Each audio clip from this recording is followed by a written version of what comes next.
So here it is mentioned that we have a particle X having a small positive charge which is free to move. Y has a large positive charge. So look at the diagram. X path is already given. So let's say X is originally in this position and it is traveling in a straight line close to Y. Now, because both charges are positive, X and Y are both plus charges, so they will repel each other. And that's why you can see the path of X is like this. So the path of X has been repelled by the positive charge of Y. Now, in the question, it is mentioned that Y exerts an electric force F on X. We have ignored the gravitational effects. The question is, what is the magnitude of the force exerted by X on Y? Is it zero? Is it less than F? Or is it equal to F or greater than F? So this question also is very easy if you know the basics of Newton's third law. So first, let us revise the Newton's first law. According to the Newton's third law, now please read this statement. If a body A exerts a force on body B, then body B will exert an equal and opposite force on body A.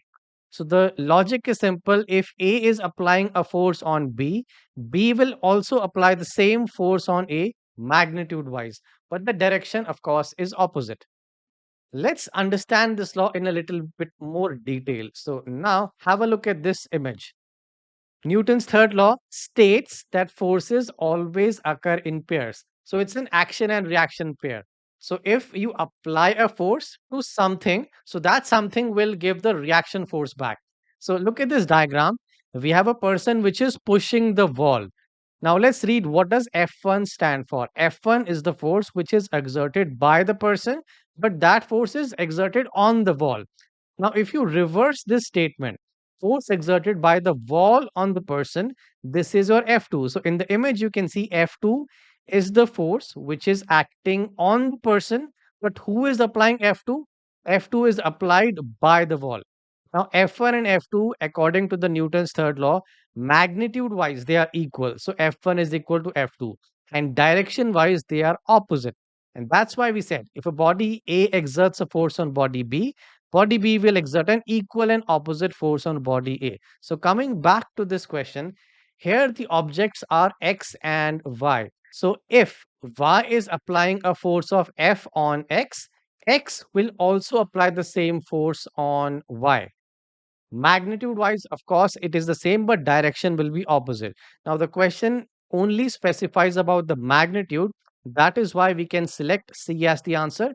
Magnitude wise, it is equal. But just to complete this, let's try to figure out the direction. So, if F is acting on X in this direction, so the other force will be acted on Y but in the opposite direction. If I go back to the concept, remember the two forces are acting on different objects. So if one force was acting on the wall, the other force will be acting on the person. Same logic here. If one force is acting on X, the second force will be acting on Y, equal and opposite forces.